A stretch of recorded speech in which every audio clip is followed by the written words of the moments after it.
Prenons le temps d'étudier la parole de Dieu avec le sermon intitulé « La loi de Dieu et le fruit des pensées ».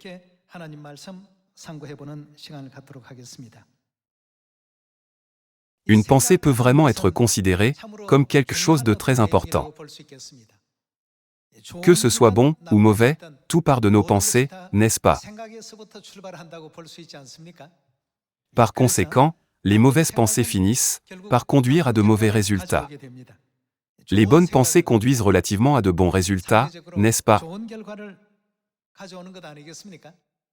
Dans l'Ancien Testament, Dieu nous a donné la loi par Moïse, connue sous le nom de loi de Moïse.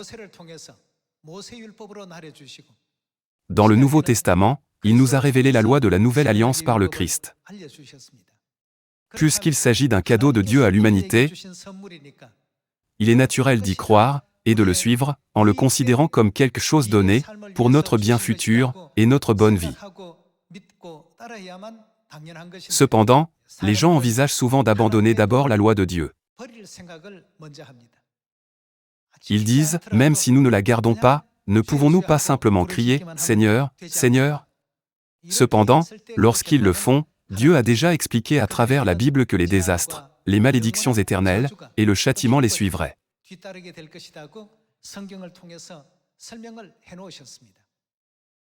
Alors, nous devons croire selon les enseignements de la Bible que Dieu nous a donnés, n'est-ce pas? Certains peuvent se demander, pourquoi de telles choses arrivent-elles dans ma vie quotidienne? Pourquoi de telles choses se produisent-elles? Chaque résultat a une cause. Puisque chaque semence est destinée à produire de tels résultats, à partir de maintenant, nous devons éliminer toutes les mauvaises pensées de l'intérieur de nous,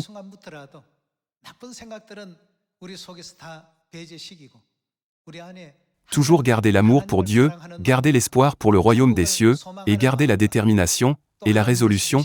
Nous devons absolument suivre tous les enseignements commandés par Dieu. Sans cette détermination et cet engagement, nous ne pouvons pas nous attendre à de bons résultats. Aujourd'hui, commençons par les paroles de Jérémie chapitre 6, verset 18.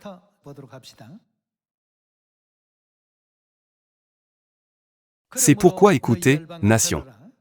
Sachez ce qui leur arrivera, assemblée des peuples. Écoute, terre. Voici, je fais venir sur ce peuple le malheur, fruit de, en d'autres termes, de quoi le malheur est-il le résultat? Ses pensées. Peu importe ce qu'ils avaient pensé, ce désastre était le résultat de leurs pensées. Alors, quelles étaient les pensées de ceux qui ont reçu le désastre? Continuons à nous pencher sur la question. Fruit de ces pensées, car, qu'est-ce qu'ils n'ont pas fait? Ils n'ont point été attentifs à mes paroles, ils ont méprisé ma loi. C'est la loi du salut, la loi de la vie, et la loi du pardon des péchés, que Dieu a établie pour toute l'humanité. Il est vraiment étonnant qu'ils aient même envisagé de rejeter les règles qui contiennent la grâce de Dieu.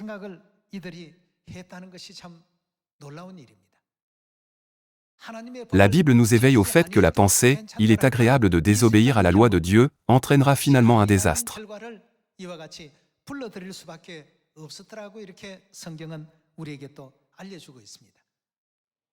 Frères et sœurs, le sabbat que nous observons aujourd'hui n'est pas un jour ordinaire. Même les anges et les êtres spirituels dans le ciel souhaitent observer le jour du sabbat, mais c'est un privilège et une grâce accordée uniquement à nous par Dieu. Ainsi, la loi de la Nouvelle Alliance, la loi du Christ, qui nous a été accordée est vraiment importante pour nous. Voyons Ésaïe chapitre 24, verset 5.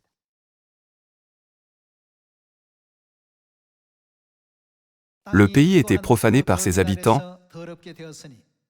Quelle est la raison? Qu'ont-ils fait? Car ils transgressaient les lois, violaient les ordonnances, ils rompaient l'alliance éternelle. Dans Jérémie chapitre 6, nous voyons qu'ils ont été confrontés à des désastres, parce qu'ils ont méprisé la loi de Dieu, et Ésaïe chapitre 24 nous dit qu'ils ont transgressé les lois, violé les ordonnances, et rompu l'alliance éternelle. Alors, quelle était la conséquence?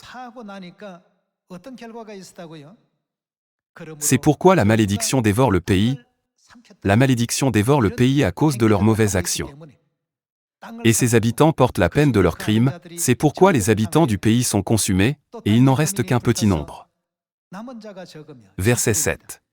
Le mot est triste, la vigne est flétrie, tous ceux qui avaient le cœur joyeux soupirent. La joie des tambourins a cessé, la gaieté bruyante a pris fin, la joie de la harpe a cessé. Quelle est la raison derrière tout cela? Qu'ont-ils fait? Ils ont transgressé les lois, violé les ordonnances, et rompu l'alliance éternelle. Puisqu'ils ont pensé, ce n'est pas grave de faire de telles choses de cette manière, toutes sortes de joie, de bonheur, de paix, et de joie, leur a été enlevé comme le fruit de leurs pensées, Dieu a écrit toutes ces conséquences.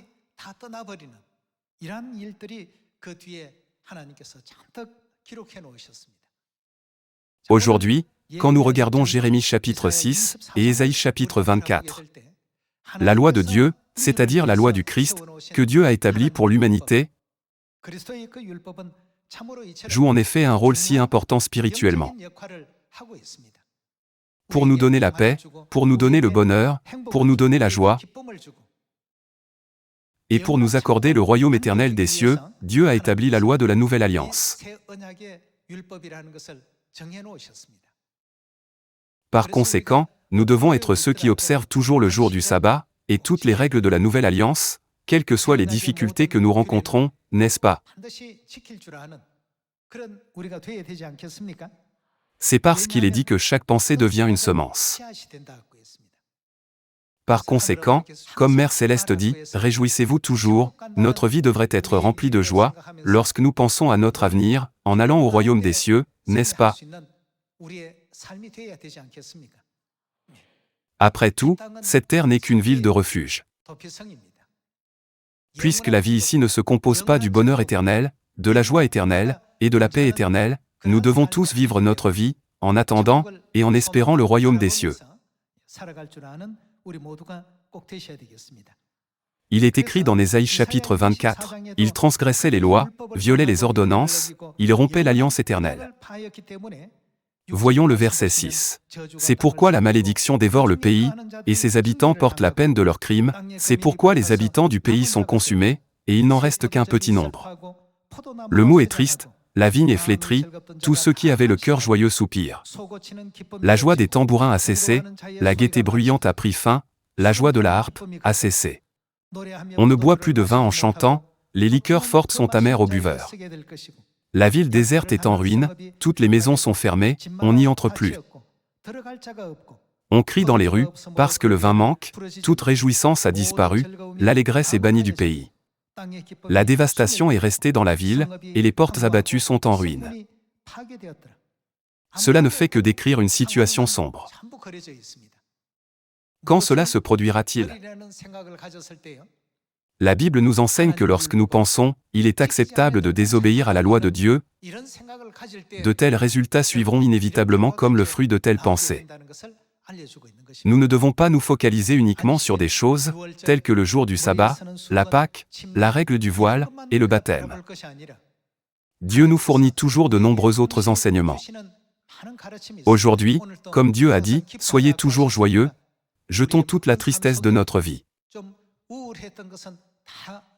Comme nous sommes sur le chemin du ciel, y a-t-il une raison de ne pas être joyeux? Frères et sœurs, que se passerait-il si vous faisiez un voyage aux États-Unis en une semaine? Ou que se passerait-il si vous voyagiez dans l'espace, et regardiez la Terre depuis un vaisseau spatial? Que ressentiriez-vous pendant la semaine? Même si les gens autour de vous disent du mal de vous, vous serez heureux. Même si vous le dites, j'irai bientôt dans l'espace, et regarderai cette planète. Vous serez rempli d'une telle joie. C'est parce que vous avez de l'espoir. Puisque le royaume des cieux est un monde heureux, la joie et le bonheur nous sont donnés, Mais cette terre est une ville de refuge. Tout ce que nous voulons faire ne peut pas être fait librement. Si tout se passait comme nous le souhaitions, ce ne serait pas une ville de refuge. Par conséquent, Dieu nous dit que dans le royaume des cieux, nous pouvons accomplir tout ce que nous désirons, et tout ce que nous souhaitons, et jouir de la vie éternelle, et des bénédictions pour l'éternité. Puisque nous pouvons tout faire dans le ciel, combien d'enseignements et d'avertissements Dieu nous donne-t-il par la Bible? Afin de nous exhorter à être ceux qui vivent dans le Seigneur, pensent dans le Seigneur, ont l'espoir dans le Seigneur et se réjouissent dans le Seigneur, en suivant le chemin qui a été donné par Dieu pendant notre vie sur cette terre. La loi de la nouvelle alliance que Dieu nous a donnée est vraiment importante pour nous. Dès qu'ils ont pensé, il est acceptable de désobéir à la loi de Dieu, ils ont violé la loi et rompu l'alliance éternelle. En conséquence, une malédiction dévore le pays, et ses habitants portent la peine de leurs crimes, et sont conduits à la condamnation, ne leur laissant qu'un avenir sombre. C'est la raison pour laquelle toutes ces nouvelles que nous partageons et prêchons sont appelées l'Évangile, n'est-ce pas? Si les gens acceptent cette bonne nouvelle, et comprennent correctement les statuts, les ordonnances, et les lois de Dieu, premièrement, ils iront au ciel. Ils recevront le pardon des péchés, la vie éternelle, et le salut. Ils hériteront du royaume des cieux, et deviendront le sacerdoce royal. Dieu a déjà préparé pour nous le royaume éternel des cieux, où il n'y a rien que nous ne puissions pas faire. Par conséquent, avec l'espoir du royaume des cieux, soyons toujours joyeux en disant « Attendez, et vous verrez dans quel genre d'endroit je vais ». Sur cette terre, les gens ne nous ont peut-être pas reconnus, mais dans le ciel, les anges nous diront «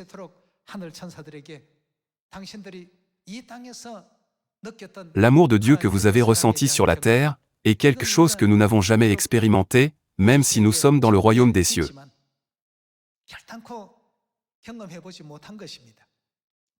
Vous, qui avez eu de telles expériences, êtes vraiment incroyables. Dieu n'a-t-il pas promis de nous accorder la gloire, qui brille comme les étoiles pour l'éternité? Nous devons nous concentrer sur cela, et aller de l'avant.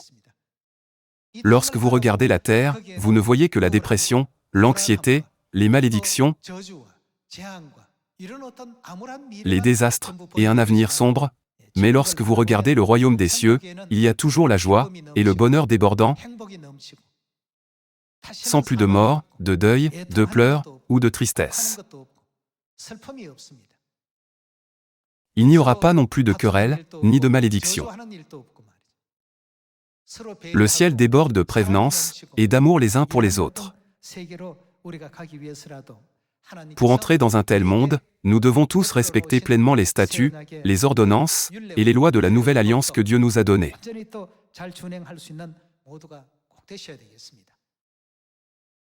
La loi que Dieu a établie nous conduira au Christ et à notre Mère céleste la Nouvelle Jérusalem, et en suivant Père et Mère, et ne retournerons-nous pas tous finalement dans le royaume éternel des cieux? Regardons 2 Thessaloniciens chapitre 1, verset 7. Voyons chapitre 1, verset 7. Et de vous donner, à vous qui êtes affligés, du repos avec nous,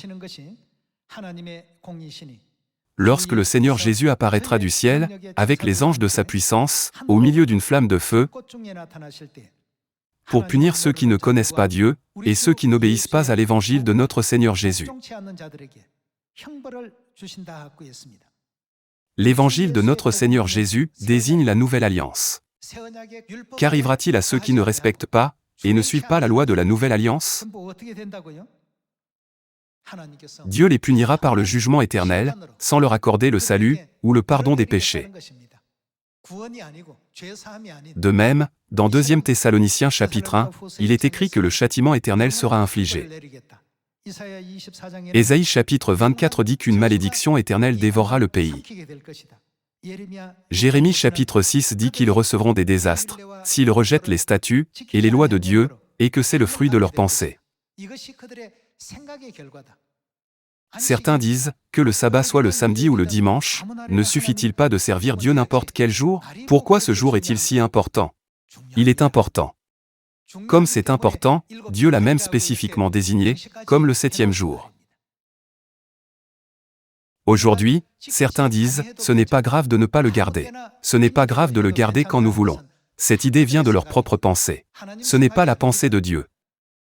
Par conséquent, comme fruit de ces pensées, ils recevront le désastre et la malédiction et finiront par se retrouver en enfer éternel. Tous ces événements malheureux sont expliqués de manière cohérente par tous les prophètes, que ce soit de l'Ancien Testament ou du Nouveau Testament. Ne vous écartez jamais de la loi de Dieu.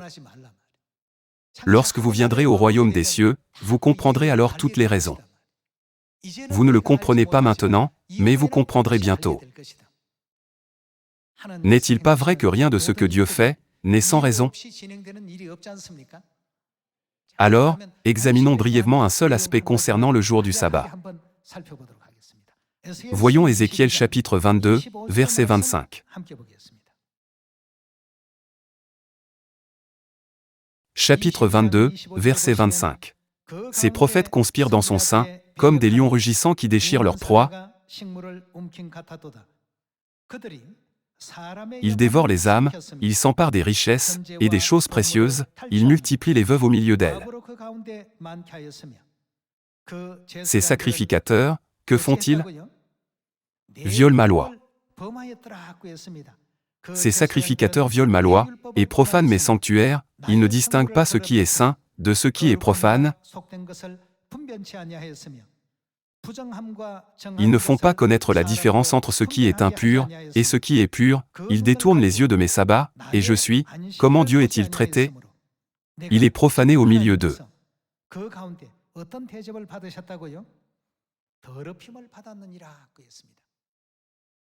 Même avec un seul acte de ne pas observer le sabbat, Dieu en a témoigné comme suit.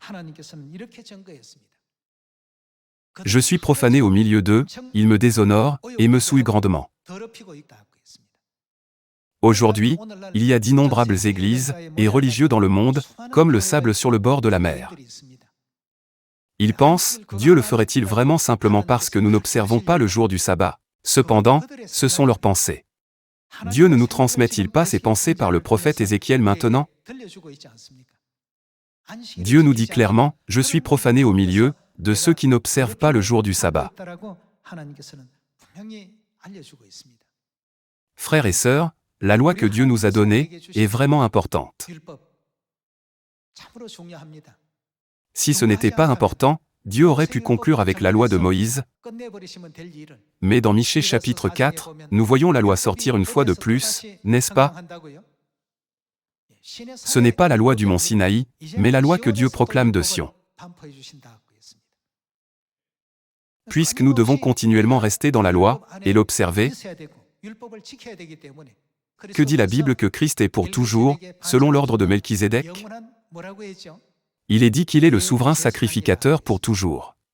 S'il n'y avait pas de sacrifice, il n'y aurait pas besoin de souverain sacrificateur. Le souverain sacrificateur n'est-il pas là, à cause des sacrifices, à savoir le culte, que nous devons rendre? Est-il dit que le sacerdoce du Christ selon l'ordre de Melchizedek est temporaire, puis disparaît? On dit qu'il dure éternellement et ne disparaît jamais. Alors, nous devrions tous réaliser que la loi de Dieu ne disparaîtra jamais, mais qu'elle existera éternellement comme cela, n'est-ce pas?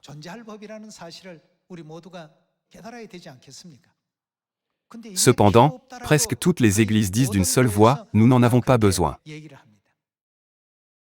Si vous lisez Matthieu chapitre 7, verset 21, à ceux qui disent cela, Dieu dirait, « Retirez-vous de moi, vous qui commettez l'iniquité. » En d'autres termes, Jésus a dit, « Retirez-vous de là où je suis. » Puisque Jésus demeure dans le royaume des cieux, où peut-on aller si l'on s'éloigne de là? Par conséquent, nous pouvons voir à quel point la loi de Dieu est extrêmement importante pour nous, n'est-ce pas? La loi de Dieu éclaire nos yeux, renouvelle nos âmes, et délivre nos âmes du péché. afin que nous puissions retourner dans le royaume éternel de Dieu. Elle a un pouvoir si remarquable. Cependant, alors qu'il est naturel pour nous d'observer le jour du sabbat, la Pâque, et toutes les règles de la Nouvelle Alliance, les gens du monde trouvent cela étrange. Pourquoi vont-ils à l'église le samedi, au lieu du dimanche? Pourquoi célèbrent-ils la Pâque, au lieu de célébrer Noël? Toutes les lois que nous observons proviennent entièrement des enseignements de Dieu. Par conséquent, Dieu appelle ceux qui observent ces lois, « mon peuple », et a même promis de pardonner tous leurs péchés, et de ne plus s'en souvenir. Voyons le livre d'Ésaïe. Ésaïe chapitre 51, verset 7. Écoutez-moi, vous qui connaissez la justice, peuple, qui a, quoi? Pas la loi de quelqu'un d'autre, mais ma loi dans ton cœur.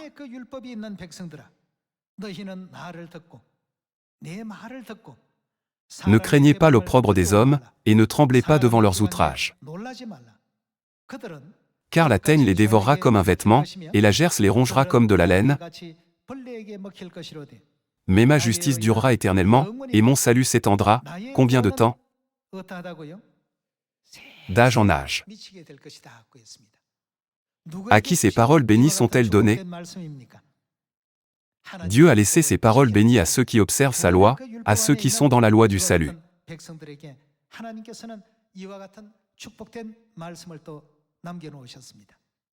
Voyons Jérémie chapitre 31, verset 31.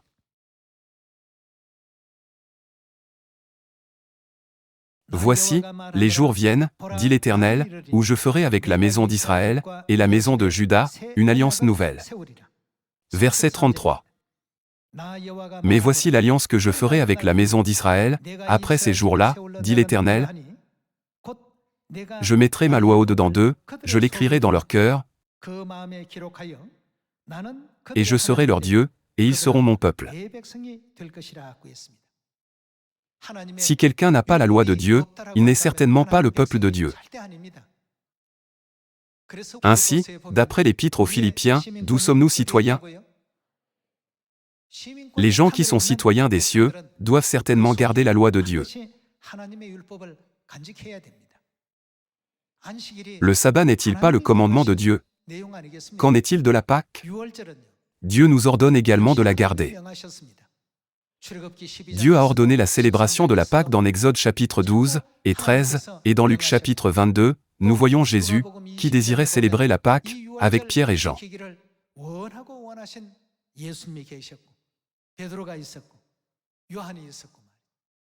Continuons avec le verset 34. Voyons le verset 34. Celui-ci n'enseignera plus son prochain, ni celui-là son frère, en disant, « Connaissez l'Éternel. » Car tous me connaîtront, depuis le plus petit jusqu'au plus grand, dit l'Éternel. Car que fera-t-il? Pardonnerai leur iniquité. Par quoi Dieu pardonnera-t-il leur iniquité? Par la loi de Dieu, la nouvelle alliance. Car je pardonnerai leur iniquité, et que fera-t-il? Je ne me souviendrai plus de leurs péchés. C'est Dieu qui nous a donné cet enseignement. C'est aussi Dieu qui nous ordonne d'observer la loi. Cependant, c'est toujours Satan qui nous dit de ne pas l'observer, en parlant contre Dieu. En tant que fruit de leurs pensées, ils tombent dans la fosse de destruction éternelle. Pour le reste de la postérité de la femme, qui jure de suivre les statuts, les lois et les ordonnances de Dieu, selon ses enseignements jusqu'à la fin, Dieu a promis de les placer au-dessus de toutes les nations. Ouvrons Exode chapitre 20.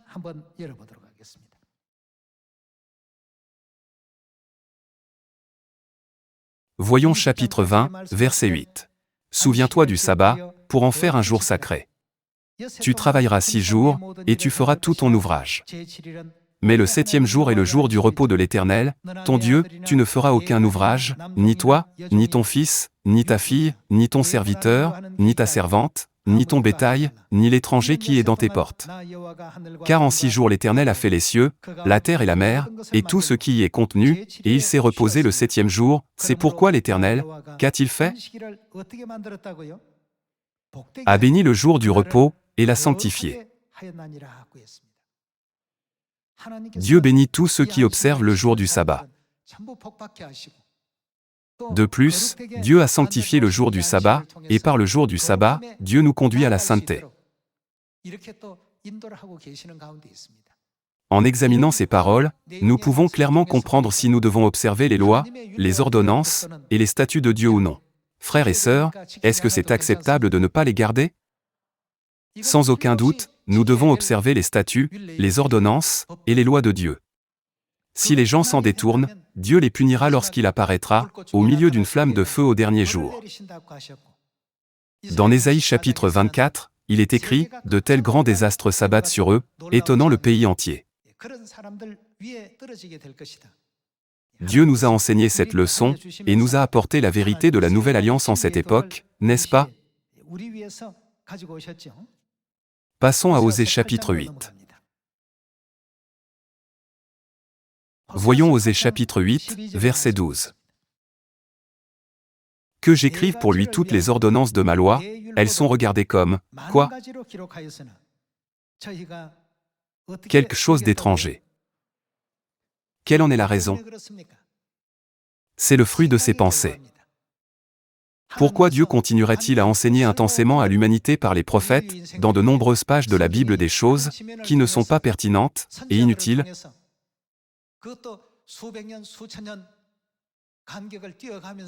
En particulier pendant plusieurs centaines, ou des milliers d'années. Bien que Dieu ait fourni ses lois pour l'humanité, elle les a toujours considérées comme quelque chose d'étranger. Qu'importe que le sabbat soit le samedi ou le dimanche, ne serait-il pas préférable de célébrer Noël pour commémorer la naissance de Jésus? La Pâque est peu connue. Ai-je vraiment besoin de la garder? Puisqu'ils gardent leurs propres pensées comme celle-ci, quel est le résultat? Le royaume éternel des cieux leur sera-t-il donné? En ce moment, les gens du monde ne comprennent peut-être pas la signification du sabbat ou de la Pâque de la nouvelle alliance que nous observons, mais Dieu a promis de placer tous ses enfants à Sion, dans la position la plus élevée au-dessus de tous les peuples, une position que même les anges dans le ciel envient. Voyons Exode chapitre 15, où il est dit que Dieu a établi la loi pour nous.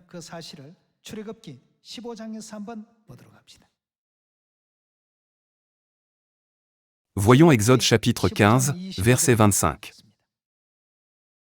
Moïse cria à l'Éternel, et l'Éternel lui indiqua un bois, qu'il jeta dans l'eau. Et l'eau devint douce. Ce fut là que l'Éternel donna au peuple, qu'a-t-il publié? Des lois et des ordonnances. Qu'est-ce que Dieu leur a délivré? Les lois, les ordonnances et les statuts de Dieu. Pour toute l'humanité, et pour les pécheurs célestes vivant dans la ville de refuge spirituel, Dieu nous a accordé toutes les vérités de la nouvelle alliance. Par conséquent, prêchons correctement le jour du sabbat et la Pâque à tous les gens du monde.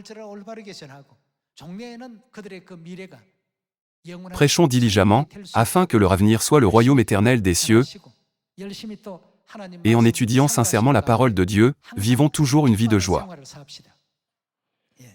Sur cette terre, nous attendons avec impatience le royaume des cieux, et courons vers lui. Puisque nous regardons vers le royaume des cieux, quelle douleur ou tristesse peut-il y avoir? Le royaume des cieux est toujours sous nos yeux.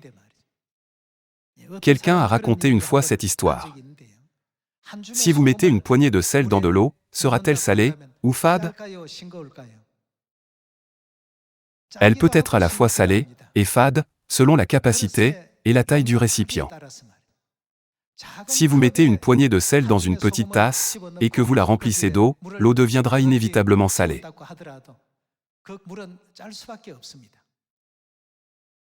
Cependant, si vous mettez une poignée de sel dans un grand lac, l'eau deviendra-t-elle salée? Cela n'aura pratiquement aucun effet. De la même manière, bien qu'il y ait des dizaines de milliers d'obstacles qui entravent notre chemin vers le royaume des cieux sur cette terre, si le vase de notre cœur est grand, nous pouvons facilement accepter toutes ces choses. Cependant, si le vase de notre cœur est petit, nous ne pouvons pas nous empêcher d'être affectés. Même s'il y a de nombreux obstacles qui bloquent notre chemin de la foi, nous pouvons toujours être joyeux, si nous pensons d'abord au royaume éternel des cieux, n'est-ce pas? Dieu Elohim a ouvert le chemin du salut et nous a accordé le pardon des péchés. Je rends grâce et gloire éternelle à Dieu le Père Christ Anne-Samron et à Mère Céleste la Nouvelle Jérusalem. Par cela, j'aimerais conclure le sermon d'aujourd'hui. Merci beaucoup.